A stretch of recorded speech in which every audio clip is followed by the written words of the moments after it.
Hello everyone, hope you all are doing good. तो आज हम डिस्कस करेंगे कुछ क्वेश्चंस जो डुअल नेचर ऑफ मैटर्स में से आते हैं। और ये क्वेश्चंस बहुत ज़्यादा इंपॉर्टेंट हैं एग्जाम पॉइंट ऑफ व्यू से, बिकॉज ये प्रीवियस ईयर क्वेश्चन है जो बहुत बार रिपीट हो चुके हैं। तो पहला क्वेश्चन क्या है कि फोटोन क्या होते हैं। उन्होंने पूछा है that what actual the photon is.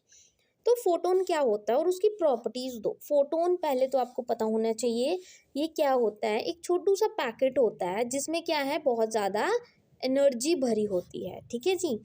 Photon क्या होता है, एनर्जी का एक पैकेट होता है, या क्वांटम ऑफ एनर्जी कह लो, ejected at the speed of light by the emitter. या सिंपल है कि कोई एमिटर है, यहाँ पर हमारे पास कोई स्क्रीन है और उसमें से क्या है, कोई एनर्जी बाहर निकल रही है। ठीक है जी, ये है एनर्जी बाहर आ रही है, उसको हम बोलते हैं मीटर। जिसमें से एनर्जी बाहर आ रही है उसको मीटर बोलते हैं, और जो बाहर निकल रही है वो एनर्जी है। एनर्जी कितनी स्पीड से आ रही है, स्पीड ऑफ लाइट से। ठीक है, स्पीड ऑफ लाइट आप सबको पता है 3 × 10⁸ मीटर पर सेकेंड। ठीक है जी, ये आपको सिंपल सी चीज़ पता है। तो फोटोन आपको समझ आ गया। उसके बाद हम प्रॉपर्टीज़ करेंगे कि फोटोन की प्रॉपर्टीज़ क्या होती है। तो सबसे पहली प्रॉपर्टी अभी हमने पढ़ी डेफिनेशन में कि फोटोन हमेशा ट्रैवल करता है speed of light in the vacuum, कि इसकी जो स्पीड है बाहर निकलने की वो लाइट के बराबर है। और लाइट की कितनी होती है, 3 × 10⁸ मीटर पर सेकेंड। सेकेंड प्रॉपर्टी पे आते हैं। सेकेंड प्रॉपर्टी कहती है कि जो हर एक फोटोन है उसमें कितनी एनर्जी होती है, E = Hv। और V क्या होता है, V होता है c/λ। और आप V में पुट कर सकते हो इसको, तो क्या बन जाएगा, Hc/λ। और मोमेंटम आप सबको पता है, मोमेंटम का फॉर्मूला क्या होता है, P = mv। तो फिर से वही वैल्यू पुट कर देनी है आपने। ठीक है जी, तो ये आपके पास आंसर आ गया। फिर काइनेटिक मास होता है जो फोटोन का, वो कितना होता है, H/c⁻ होता है।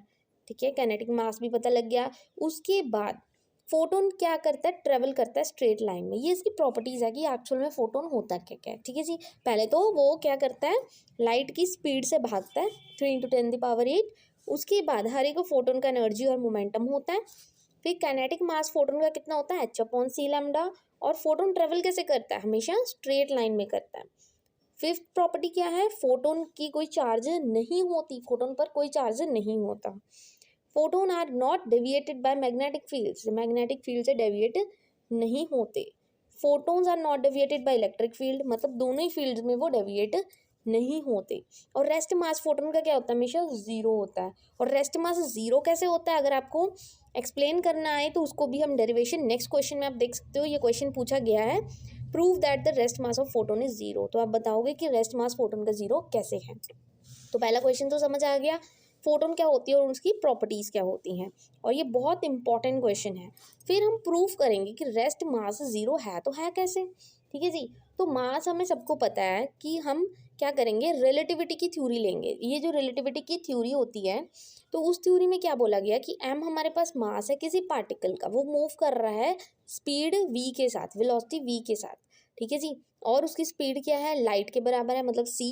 और m हमारे पास तो क्या बन गया, m हमारे पास आ गया m = m0। ये वेलोसिटी का फॉर्मूला है। ठीक है जी, ये रिलेटिविटी की थ्योरी है, उससे ये फॉर्मूला मिला था। ये भी डिराइव किया गया है, बट एक्चुअल में अभी इसकी डेरिवेशन आपको है नहीं, तो आपको सिर्फ यही करना है कि रिलेटिविटी का फॉर्मूला क्या था, कौन थ्योरी से उस मिला क्या हमें, m = m0/√1 - v²/c²। ठीक है जी, तो हमने क्या करना है, कुछ नहीं करना। ये आपको जो m0 दिया हुआ है, तो सिंपल m0 को इधर ले आना है और ये m को दूसरी साइड ले जाना है। ठीक है, तो ये हमारे पास मिल गया हमारे पास। तो m0 क्या है, m0 हमें पता है रेस्ट मास है फोटोन का। m0 क्या है, m तो मास है पार्टिकल का, m0 क्या है, रेस्ट मास है फोटोन का। तो जब हमें पता है कि जो फोटोन है रेस्ट पे है, और फोटोन जो मूव कर रहा है कितनी स्पीड पे, लाइट की स्पीड के बराबर है, तो v किसके बराबर आ जाएगा, c के बराबर। क्योंकि जो उसकी वेलोसिटी है, स्पीड है फोटोन की, किसके बराबर है, स्पीड ऑफ लाइट के, और स्पीड ऑफ लाइट c होता है। तो दोनों बराबर आ गए, और जब दोनों बराबर आ गए तो हमें क्या मिला, m0 मिल गया इक्वल टू, m तो हमारे पास है ही है, 1 - v²। तो v किसके बराबर था, c के बराबर था, तो बन जाएगा c²/c²। तो ये तो कट ही गया, तो हमारे पास क्या रह गया, 1 - 1। आंसर क्या आ गया, 0। तो m0 किसके बराबर आ गया, 0 के बराबर आ गया। समझ आ गई, सिंपल सी चीज़ थी ये। एम नॉट किसके बराबर आ गया हमारे पास, जीरो, जिसके हमने कहा कि रेस्ट मास क्या है फोटोन का, जीरो। एम नॉट क्या है, रेस्ट मास कितना है, जीरो, इसलिए हम प्रूव कर सकते हैं कि जो रेस्ट मास है फोटोन का कितना है, जीरो। उसके बाद अगला क्वेश्चन आता है, फोटो इलेक्ट्रिक सेल क्या होता है और इसकी एप्लीकेशन, मतलब कहाँ कहाँ यूज होता है। ये क्वेश्चन भी आप देख सकते हो बहुत बार रिपीट हो चुका है। तो फोटो इलेक्ट्रिक सेल ऐसी डिवाइस होती है जो लाइट एनर्जी को इलेक्ट्रिकल एनर्जी में कन्वर्ट करती है, ठीक है। इसको हम इलेक्ट्रिक आई भी बोलते हैं, मतलब लाइट एनर्जी को, जो लाइट होती है उसको इलेक्ट्रिकल एनर्जी में कन्वर्ट कर देते हैं। जैसे क्या कहाँ कहाँ यूज़ होता है, टेलीविजन में यूज़ होता है फॉर टेलीकास्टिंग सीन्स। फिर उसके बाद फोटो सेल्स यूज़ कहाँ होता है, फायर अलार्म्स में। आपने देखा होगा फायर अलार्म्स होते हैं, जब थोड़ी सी आग भी लग जाती है तो वो अलार्म अब बजना स्टार्ट हो जाता है, तो उसमें क्या है, फोटो सेल्स यूज़ होते हैं। क्योंकि वहाँ पे देखो थोड़ी सी भी अगर लाइट हो जाए, मतलब फायर की जो लाइट होती है वो हो जाए ना, तो वो इलेक्ट्रिकल एनर्जी में कन्वर्ट हो जाती है और जिससे हमें वो साउंड सुनाई देती है, ठीक है जी। और इसके बाद और भी बहुत सारी एप्लीकेशंस हैं, आप पढ़ सकते हो जहाँ से आपको सही लगे। फिर फोटो इलेक्ट्रिक सेल्स कहाँ काम आती है, काउंटिंग करने में, अगर काउंट करना हो कि किसी हॉल में कितने लोग हैं, ठीक है जी, और उसमें क्या यूज़ होता है, फोटो सेल्स यूज़ होते हैं। फिर इंडस्ट्रीज़ में यूज़ होता है मेटालिक शेल्स में, और टेम्परेचर वगैरह कंट्रोल करना और केमिकल रिएक्शंस में भी फोटो सेल्स यूज़ होता है, और प्लैंक कांस्टेंट में भी यूज़ होता है, ठीक है जी। ये एप्लीकेशन में से आप 2 या 3 लर्न कर सकते हो। फिर अगला क्वेश्चन आता है, threshold, wavelength and work function क्या होता है। थ्रेशोल्ड मतलब कितनी ज़्यादा वेवलेंथ होती है इंसिडेंट लाइट की for a metal surface above which incident light cannot eject electrons. मतलब कि जैसे कि हमारे पास कोई लाइट है, ठीक है जी, कोई लाइट है इंसिडेंट हुई किसी मेटल सरफेस पे, ठीक है, ये इंसिडेंट लाइट है हमारे पास सरफेस पे आई, और उसके ऊपर कितनी इंसिडेंट लाइट है जब इलेक्ट्रॉन्स इजेक्ट नहीं कर पाती, वो होती है थ्रेशोल्ड वेवलेंथ। इंसिडेंट लाइट आई, ठीक है, वो टकराई, incident light for a metal surface, कितनी मैक्सिमम वेवलेंथ, कितनी स्पीड, कितना डिस्टेंस था इंसिडेंट लाइट का मेटल सरफेस पे, जिसके ऊपर वो अब इलेक्ट्रॉन्स इजेक्ट नहीं कर रही, मतलब इलेक्ट्रॉन्स बाहर निकल रहे हैं, ठीक है, बट अब इतना ज़्यादा मतलब प्रेशर उस पर हो चुका है ना कि अब वो इलेक्ट्रॉन्स इजेक्ट नहीं कर पाता, खत्म हो गया उसमें इलेक्ट्रॉन्स, वो बेचारा कहाँ से इजेक्ट करेगा, ठीक है जी। तो जिस वजह से वो इजेक्शन रुक जाती है, और जिसको हम बोलते हैं थ्रेशोल्ड वेवलेंथ, मतलब मैक्सिमम वेवलेंथ, जिससे वो अब इलेक्ट्रॉन्स इजेक्ट नहीं कर पा रहा, वो अपनी मैक्सिमम पॉइंट तक पहुंच चुका है।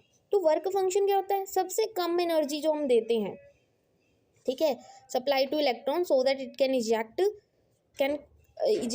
The two the electron so that it comes out of the metal surface. मतलब ये कोई मेटल सरफेस है, इस पर आपने क्या किया, कोई लाइट एमिट की, कितनी एनर्जी चाहिए, कितनी एनर्जी चाहिए इलेक्ट्रॉन्स को ताकि वो बाहर आ सके मेटल सरफेस, कितनी कम एनर्जी लगेगी इलेक्ट्रॉन्स को बाहर आने में, ठीक है, उसको बोलते हैं सिंपल सा वर्क फंक्शन। बस इतनी सी चीज़ याद रखनी है, कम से कम एनर्जी कितनी लगती है जब इलेक्ट्रॉन्स को बाहर निकालना है। थ्रेशोल्ड होती है कितनी, मैक्सिमम वेवलेंथ से वो बाहर निकलते हैं और आप उस लिमिट से ऊपर नहीं जा सकते, ठीक है जी।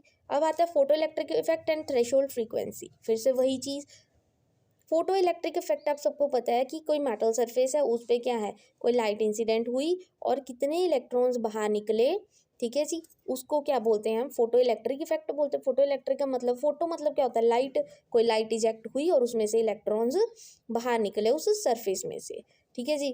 थ्रेशोल्ड फ्रीक्वेंसी आप अभी पढ़ा कि जो मिनिमम फ्रीक्वेंसी होती है जो इलेक्ट्रॉन्स को बाहर निकालने के लिए यूज़ की जाती है, उसको हम बोलते हैं थ्रेशोल्ड फ्रीक्वेंसी, ठीक है जी। अब क्वेश्चन आता है next, what is effect of decrease of wavelength of incident light on velocity of photo electrons. ये आप सबको पता है कि फॉर्मूला क्या होता है, v is equal to c upon lambda.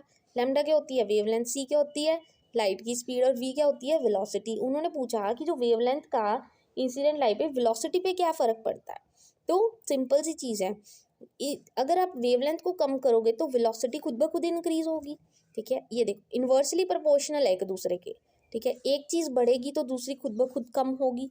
अगर v ज़्यादा होगा तो वेवलेंथ कम होगी, वेवलेंथ ज़्यादा होगा तो v कम होगी, मतलब उल्टा, रेसिप्रोकल आप सबको पता है, ठीक है जी। तो ये चीज़ उन्होंने सिंपल सी क्वेश्चन में पूछी, अगर आपको फॉर्मूला पता है तो आप इजीली इसका आंसर दे सकते हो, ठीक है।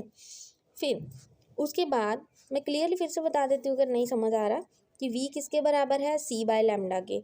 लैम्डा क्या होती है, वेवलेंथ। वेवलेंथ कम होगी, ठीक है, वेवलेंथ कम होगी तो वेलोसिटी ज़्यादा होगी, ठीक है जी। वेलोसिटी कम होगी तो वेवलेंथ से ज़्यादा होगी, बस यही चीज़ बोली गई है। उसके बाद अगला क्वेश्चन है, कौन सा फोटोन है जिसके सबसे ज़्यादा एनर्जी है, रेड या वॉयलेट। तो इसका सीधा सा आंसर है, याद कर लेना कि वॉयलेट में सबसे ज़्यादा एनर्जी होती है। और अगला question same as it is है कि ग्रीन में ज़्यादा क्या ब्लू में, तो फिर भी वही है कि ब्लू में सबसे ज़्यादा होती है, मतलब वॉयलेट में सबसे ज़्यादा होती है और रेड में सबसे ज़्यादा कम होती है, ठीक है जी। उसके बाद अगला क्वेश्चन है, can the x-ray shows photoelectric effect with visible light, if yes then what. कि क्या एक्सरेज है जो फोटो इलेक्ट्रिक इफेक्ट शो कर सकता है, कर सकता है। कहाँ पे शो करता है, सोडियम, जिंक और कॉपर में, क्योंकि जो एनर्जी होती है ना एक्सरे की बहुत ज़्यादा होती है विजिबल लाइट के कंपैरिजन। फोटोन्स की एनर्जी सबसे ज़्यादा होती है एक्सरेज की, ठीक है। फिर रिलेशन लिखना मोमेंटम एंड फोटोन का, तो सिंपल सा है, पी किसके बराबर होता है, ई अपॉन सी, ठीक है। ई होती है एनर्जी, सी होती है velocity of light in vacuum, ये आप सबको पता है, तो ये सिंपल सा रिलेशन है, ठीक है।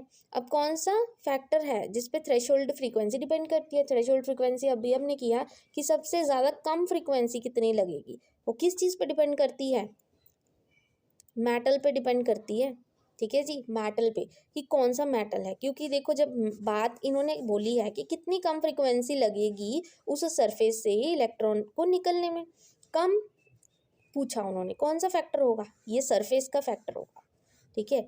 अगर मेटल पे डिपेंड करता है, आपने कौन सा मेटल लिया उसी हिसाब से इलेक्ट्रॉन्स निकलेंगे, ठीक है जी, तो सीधा सा आंसर है मेटल। अब अगला क्वेश्चन है, what must be the main feature of metal used for photo electric emission. कि फोटो इलेक्ट्रिक मतलब इलेक्ट्रॉन्स निकालने हैं, मेन फीचर उसका क्या चाहिए, तो मेन फीचर तो होता ही यही है, क्या होता है, मेटल की बात हुई है फिर से, कि जो मेटल है उसका वर्क फंक्शन कम होना चाहिए। मतलब मेटल जो सेंसिटिव होते हैं ना लाइट के, वो बहुत ज़्यादा ज़रूरी होते हैं, क्योंकि उस मेटल से ही तो इलेक्ट्रॉन्स निकलते हैं, for example caesium and potassium, ठीक है जी। अब लास्ट क्वेश्चन है, कौन सा ऐसा फिनोमेना है या प्रोसेस है जो पार्टिकल नेचर ऑफ लाइट को बताता है। लाइट की बात आई है तो सीधा सा फिनोमेना होगा photo electric effect. So I hope today's video is useful for you, और ये क्वेश्चंस बहुत ज़्यादा इंपॉर्टेंट है और उसको अच्छे से कर लेना एग्जाम्स के लिए। Thank you very much.